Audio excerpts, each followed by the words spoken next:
Well, now, it's a Saturday when Boris Johnson's out.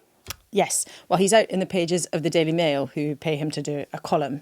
And he has used his column in the Mail today to lambast the COVID inquiry, to basically say it was a farce, it was a waste of time. It hasn't told us anything that we didn't already know about the terrible events of 2020 and 2021. The context, of course, is that the inquiry was published on Thursday, looking at the political decision-making in Downing Street. And it had some very, very brutal findings about the kind of shop that he ran. And our guest on this Saturday newscast was at the heart of testimony on the culture of the misogynistic, it is claimed, and toxic atmosphere inside Number 10. Yes, so we're going to speak today to Helen Macnamara. It's the first time that she's spoken since the inquiry was published. She's only very rarely given the odd interview. At the time of all of this, she was essentially the number 2 in Whitehall. She was the Deputy Cabinet Secretary. And as a result, she was one of the people absolutely at the heart of the decisions that were made, with an incredible eyewitness memories and testimony of what really happened when those hugely important life and death decisions were being made on all our behalfs. So we're going to talk to her on this Saturday's edition of Newscast. Helen Macnamara, welcome to Newscast. Very nice to have you with us. Hello. I think before we jump into lots of the very interesting things out of the report, I just want to, if I can, take you back to those moments in those early weeks of March 2020. And you were one of the people who was in the room when very fateful decisions were being made. What was that like at that time? It's sort of astonishing to, things that happen to you that when you look back on it, you think that can't possibly have happened. And I still feel a bit like that about 2020. And it was just so obvious. It's the kind of tidal wave that was coming towards us, or kind of insert disaster movie metaphor of choice, that you realise that actually there's going to be nothing that we can do to stop the level of harm and damage that's coming our way. And it's really one of the things that's interesting about the report, actually, although it's kind of very measured in tone, I didn't quite get across the drama of what those early months and weeks were like and what it really felt like for everyone who was there. And just how hard it was. And I give great credit, actually, to both Dominic Cummings and to Boris Johnson in that period in early March, who were quite brave to go against the system's advice. Was very, very clearly we didn't need to lock down. It was very, very clearly that we should, everything was fine. We got a plan, all of those things. I know some of this is documented and written out, but it's really, really quite hard to overstate just how few people there were at the time saying, hang on a second, I think we might have got this wrong. And the bravery involved on everyone's part, actually, in coming forward and saying, actually, we're going to do something different. I mean, that's so interesting because the tone of the coverage of the report, and indeed the report, is really damning of both of them and how they went about making decisions and the kind of culture that you were all working in. But your reflection, maybe you agree with those bits too, we might come into that, but that sort of central fact is obviously at the front of your mind. It is actually partly because of the coverage, partly because it is very simplistic. The kind of, the lesson we must learn is that Boris Johnson and Dominic Cummings had different failings and many failings, and that's the thing we've all taken away from it. I don't think that is right or particularly useful to focus too much on that, if I'm honest. I think that without a doubt, and I think the report makes this really, really clear, it's a huge failure of the state in many, many, many ways, what happened to us all in COVID. It was a failure of the state to be inadequately prepared. It was then, lockdowns only had to happen because of, as Baroness Hallett says, acts and omissions of the various governments. It shouldn't ever have had to happen. It shouldn't have had to happen once. And she says it's inexcusable that it then had to happen again and again. And I think it's a state failing, not just an individual's failings. We really weren't ready. There were extraordinary things that came out about how some people working in there spoke to each other. Some of the kinds of things that happened, and what was it like and had you ever seen anything like that before? No, I'd never seen anything like it. And to be really clear, I'm not defending what particular people said or did, or saying it wasn't an unpleasant place to work or there weren't some really awful behaviours. There absolutely were. Interestingly, so I think it was May time, even I can't remember, and this should be my mastermind special subject, I did a review because everyone was so unhappy. I mean, everyone was unhappy. This wasn't just about ministers and special advisors, it was civil servants as well. Everyone was being really horrible to each other. And actually, that's partly what happens when, we all work in workplaces, when people are very stressed and they're very concerned, and you've got brand new people who come in and say, actually, don't worry, lads, I'm here, I'm going to save the day. There was an awful lot of that. And the wider kind of cultural lesson about what it's like to work at the centre of power ought to be, yes, some people behaved really badly and it's inexcusable. And some of the cultures and some of the behaviours were completely wrong. But also, what are the protections when you have a really, really stressful and difficult situation, if you're at the centre of power, which exercising power, that does not often bring out the best in a human, in my experience, is a particular impact on some male behaviours and some quite unpleasant, aggressive, egocentric. That is going to happen because... So do you recognise the toxic, chaotic culture that Boris Johnson presided over? Do you recognise it? The bit I find, yes. I mean, sorry, the straight and forward answer to that is yes, it was chaotic. But it wasn't like toxic every day. It wasn't unpleasant every day. All of it wasn't bad. Sometimes the same people who were being entirely brilliant in one room were entirely unpleasant in another. Humans are complicated and behave in normal ways in the way that you'd expect them to do. Then what are the lessons for you, the deep lessons about what should be done differently in government? Well, I think one of the things that really jumped out at me from the report is that there were 582 regulations made in the period of COVID. So 582 statutory instruments were made to change the COVID regulations. I mean, that is insanity. And there was a really, again, good bit in the report about how the law is made. And one of the problems I think we have as a society at the moment, and definitely politics and government, is people's trust and confidence and belief in government. And I think what that whole experience showed us is that actually people don't trust, and they're quite right not to trust in some circumstances. And you definitely, in any circumstance, shouldn't be able to make laws that affect the whole of the population all the time with a group of 4 people sitting in a room and 1 laptop and no parliamentary scrutiny, no democratic accountability, no conversation, no anything. That should not happen ever again. And is that really what was happening? 4 people in a room with a laptop? Sometimes there might have been 5. I don't know. And there's sometimes there was a whiteboard as well, not just occasionally. So it really is that, back to my earlier point. It's running the UK can be very, very thin. Yeah. At the top. And that's to go back to your question, Laura, about like what was it like in March 2020 or that bit of 2020. And even for those of us who'd worked in the centre of government for quite a long time, like you have that moment that you think, and I think probably the political advisors have said this more clearly than any of the rest of us, that you think that the state is one thing and there's all these, you'll pull a lever and something will happen and it's kind of, don't worry because we can fix this thing. And then you get there and it's like the Wizard of Oz, only kind of worse because there isn't even a wizard behind the wall. There is really very, very little, if you're sitting in Downing Street, that gives you the ability to actually run the country. But that's extraordinary to hear you say that. Yeah, sorry. But it's important. It's important to hear. I mean, that's why we're glad that you're here to say that today, because certainly from covering it all the time at the time, that's what it looked like from the outside. It was like, oh God, they know what they're doing, and it's an emergency. So I think people know in an emergency that things are tough.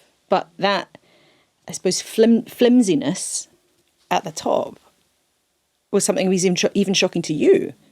Yeah, entirely. And I think that's where I really hope that what we do next is have a bit more of a grown-up, instead of knocking spots out of each other politically, have a grown-up conversation about what it is that therefore needs to be in place so that things are better now. Yeah, because you were at the top of the civil service, and you see Labour try and stop the boats, it can't. You see Labour try and keep people in prison, it can't. You see Labour doing all the things it thought it could do when it was in opposition, and it can't. But then you see the Conservatives in government, after changing Prime Minister 100 times, they couldn't manage to keep a Prime Minister in office. Then they get to COVID, they can't make it work at the top either.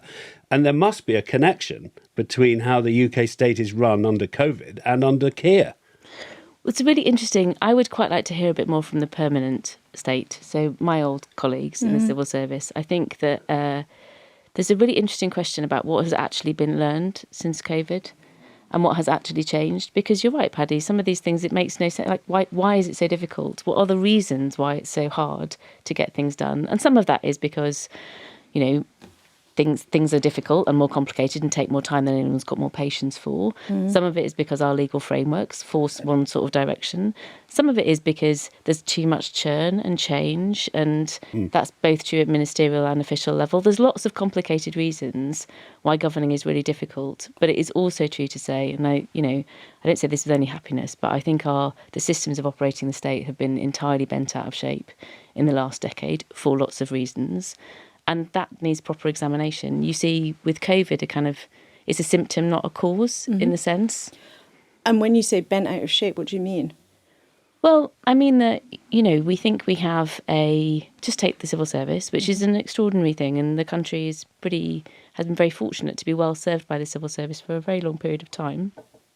That said, there's an extraordinary number of civil servants now working in Whitehall, and you have to think, is that the right way to spend public money? Some of the incentives that have been changed in terms of the civil service model, you just think, is that they encourage people to move around a lot. There's a lack of expertise, there's a timidity, I don't think the civil service is as confident in itself as it used to be, and there's good reasons for that, right? So for the families of people who died, is this process useful for them? They've seen government put under the microscope, they've seen the Prime Minister of the day criticised, they've seen the vaccination programme praised, they've seen the state exposed. And I met a daughter of someone who'd died. Michael Gove appeared on Radio 4 and apologised to people who'd lost. Do you feel like you want to apologise as someone who was at the top? Always. And nobody can do that too often, frankly. We all should apologise. I did in my testimony, I did to the families, and I would entirely. You can't help but go through that experience and think personally, what should I have done differently? What would I have, and the responsibility that you feel. So I think it's really important. None of us should stop doing that. I hope that the families have found the process of going through the report and have found the conclusions of the report helpful for them in some ways. It's obviously not for me to... Well, the daughter I spoke to did. Good. And no one should underestimate as well the kind of act of public service of all those families having gone through that awful thing that happened to them, then wanting to contribute and help to the inquiry in order that the same thing doesn't happen to other people. I think that's an extraordinary thing to do. But I suppose there's two things out of that is, and I'd like to address this in a second, has anything actually changed? And the inquiry's pointed out these faults, many of which we already knew about. And secondly, the inquiry is sort of dismissed by some people as just, including the former Prime Minister, as just being, well, it's kind of inquiry-itis, what's the point? We've all been through this again. We all kind of knew all of this already. What is the point? It's cost lots of public money and made some lawyers wealthy, and it hasn't brought back any of the loved ones of those families who pushed for the inquiry to happen. So what do you say to that? I think that you have a lot of, especially in this first response, of kind of, I told you I was right-itis. Everybody, people who thought the inquiry was a waste of money have concluded the inquiry was a waste of money. People who thought lockdowns were a bad idea. Everyone just takes their own thing from it. I don't think the inquiry was a waste of time at all. I think the report itself is a really, really valuable and rich and important thing. I am really confident that for decades to come, it will be a useful thing for people doing jobs like I used to do. Because when something really bad happens and you're a civil servant or you're a government minister, the first thing you do is you go back and you find the public inquiry from the most similar thing. It's certainly the first thing I used to do. And you go and read it and you learn and you stand on the shoulders of all the things that happened before you. So I think it's a mistake to see the inquiry as just, what is it useful in terms of commentary over the last 48 hours, or even it's very important that it's useful for the families, but actually it's most important that it's useful for the next time something like this happens. It's a really, really, really good chronology of exactly what went wrong. If you read it and you're someone with my background, what it is like lessons in statecraft. From every chapter tells you something else and you think, oh, that's useful, that's interesting. The what has changed question I find really hard to answer, because there's a disappointing lack of things in the public. I mean, I'm not a civil servant anymore, so I don't know. I've not been part of it, but there's not much published which looks very different, and that worries me, to be honest. If you look at the kind of, we haven't got a pandemic response plan at the moment. There isn't one. There's one underway, but that is a bit worrying, and it doesn't look like much has changed in terms of the decision-making structures in Number 10 in the Cabinet Office. It doesn't look like much has changed in terms of what's the underlying legislation that a new government would have to hand if they were faced with this situation? Where is the debate that Parliament's had about how you balance harms and who you protect? And I suppose the other thing, just in terms of the things that went well, there is a sort of blueprint, isn't there? If you set up a unit to build Nightingale hospitals and you give everyone a focus and you bring in the army and you say the result looks like beds and respirators, ventilators very quickly, the state can do it. And if you say we're going to do a task force about vaccination with our amazing natural sciences people, they did achieve it. So it's sort of like focus plus small teams seems to bust the blob. So I think the other thing that is really easy to forget about is there was some absolutely fantastic work done during the pandemic. Yeah. So you mentioned the vaccine task force. Actually, for me, the most interesting bit about that is how on earth did you set up something like outside of all accountability, really, in the kind of true sense? It was just the Cabinet Secretary and the Prime Minister and the Chancellor said, just make this thing so. An extraordinary kind of administrative thing to do. The furlough scheme. Furlough scheme was an absolutely outstanding thing to have got up and running in such a short period of time. Lots of the things that the task force did were really good. And I hope, again, that it's natural to focus in the inquiry on the kind of negatives. She says, hopefully, that somewhere in Whitehall, someone will have done these are all the things that we got right, and this is the pattern and we understand why this worked as well as why this didn't work. That's the tantalising thing for me. It's about, should Labour look at what went right with the COVID vaccination task force, look at what went right with the Nightingale Hospital. Now, of course, they weren't used quite in the way that we thought they'd be used, but they were still built, and that was the aim. I just wonder if there is something there that's, if they want to know how to govern, and it looks like their friends say, David Blunkett says, they've got 3 months. Should they do some urgent homework over Christmas? Paddy, I would love to be part of your, let's just go and look at all the things that worked task force, because... I don't think I'd be on it. Oh, no, you should be. I'm looking in on it. But I've given evidence to, as a civil servant, I gave evidence to 4 different public inquiries, all evidence to, I know, I think that says something about my career choices, really. But I never gave evidence about the Olympics to anyone. So nobody's ever, that was a really successful piece of governing and for people who don't know, you were very involved in... Yes. Yes. I worked for Sessa Jal and we did the Olympic bid, and then I was at DCMS, and it was a very complicated, brilliant project that you could learn loads from. And I do think we miss a trick in actually looking at success and saying, what was it about this team, this dynamic, the thing that worked, and could we have a go at copying that? But do you see signs that Keir Starmer's government is actually managing to look at any useful suggestions or examples of things that might help it work better? I mean, I know one of the other things that you've done is you were involved in a report that made some suggestions for how they might be able to get better organised and actually get things done. But do you see any signs that they are actually getting their head around it? I don't know is the honest answer. But I do think going back to what we learned from COVID, what we've learned from the inquiry, what all of us who were there have learned from what works and what doesn't work, there is something entirely dysfunctional in the setup between Number 10 and the Cabinet Office that is an all-weather and all-time dysfunctionality. It's not about politicians. It's not about individual civil servants either. The way in which that structure works does not put the right ingredients underneath any Prime Minister for them to be able to govern the country well. So yes, that was the think tank that I chair did a very sensible, again, quite boring piece of work about how you would structure Number 10. I don't think even those who are most supportive of this government would give them even an 8 out of 10 in terms of central government decision making. And that's worrying, right? What would you give them? Out of 10. Not an 8 either. I think it's hard, and I think that they're not supported well, and I think they haven't got the structures right. I think they've obviously made some changes, and that's really good, but there's definitely more to do. I mean, do you now think, and looking at what we've seen Keir Starmer be like in the last 18 months, how do you think he would have handled this? I mean, do you think he would have been able to take the decisions that at the beginning of our conversation you said were going against the tide and they were very brave? So I think it's really interesting, and at the time, if I'm honest, you do, especially as a civil servant, you've worked for different prime ministers and you reflect to yourself, would we be better in this situation or that situation? And I remember at the time we talked quite a bit about what it would have been like if Mrs May had still been Prime Minister. She was our most recent one. And I think the answer is that you get different things with different people. So I meant what I said about, I think that it takes somebody of Boris Johnson's kind of confidence and character to swim against the tide and to have made some of those really bold decisions early on.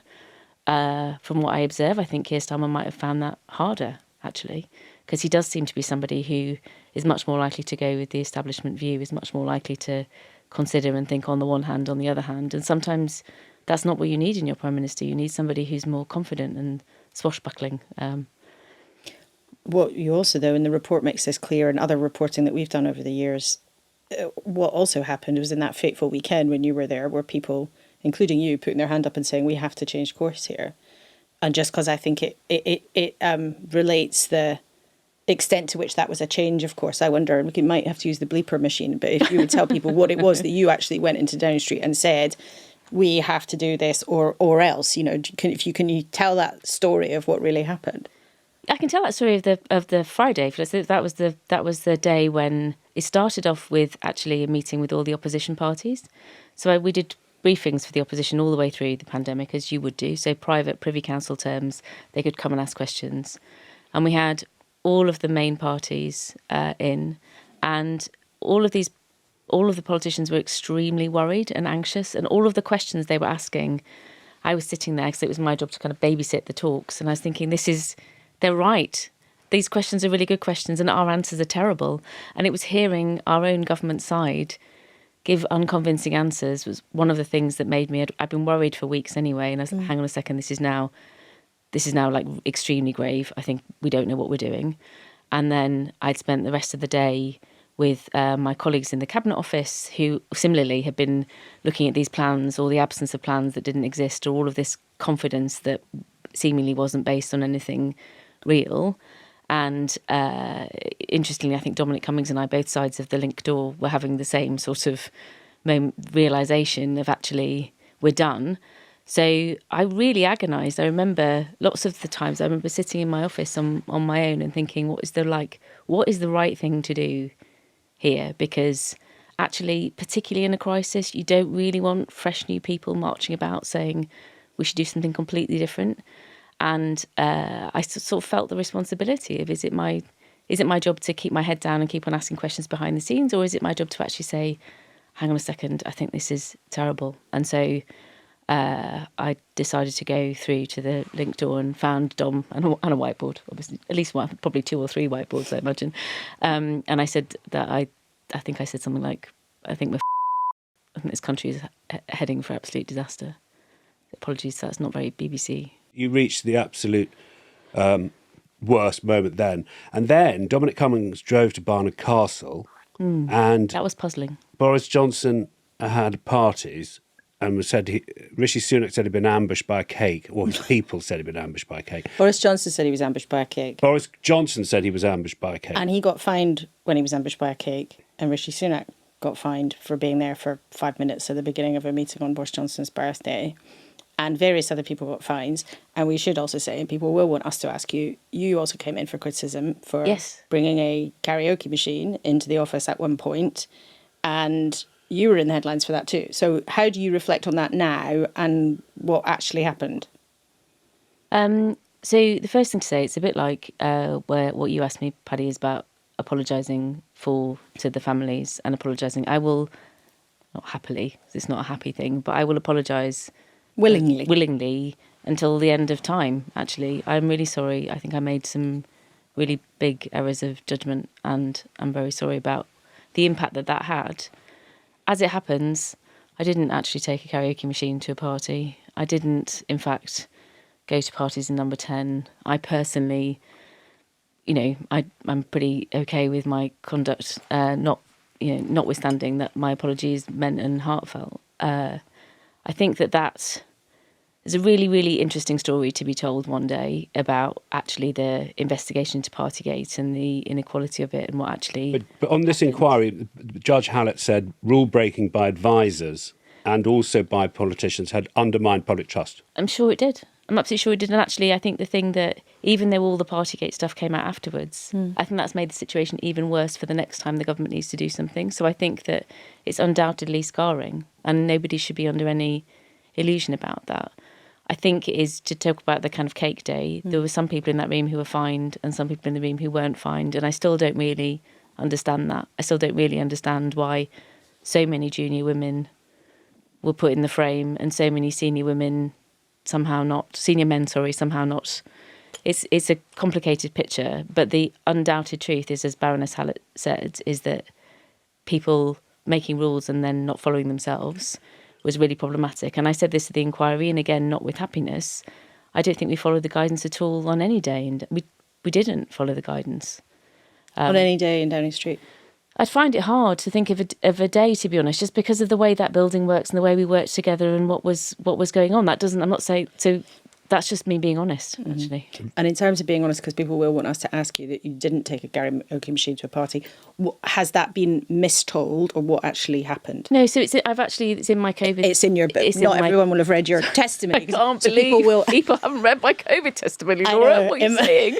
Imagine. And if you're listening to this, not watching this, Helen does have 2 volumes, the full 2 volumes behind her of this part of the inquiry, complete with post-its and colour coding. So you've definitely done your homework. Owned my nerdiness fully today. So partly this is tricky because it's not entirely my story to tell, but some of the things that were said in that report in relation to that evening didn't actually happen. And there's lots of reasons why. It's always quite difficult after the fact to, who said what and who's telling the truth and what's really going on. It wasn't straightforward, but it wasn't always factually accurate. Helen Macnamara, thank you very much for coming. It's a pleasure.